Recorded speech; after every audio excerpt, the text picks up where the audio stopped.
One morning, I watched a bird struggle to lift a twig twice its size. It hopped, shifted its grip, and tried again, wings flapping furiously. I thought it would give up, but it didn't. After what seemed like forever, the bird soared, twig in tow. Later that day, my project at work felt impossible.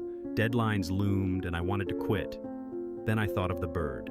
If it could persist, why couldn't I? I pushed through and finished. The twist? The bird didn't know it inspired me. It was just building its nest.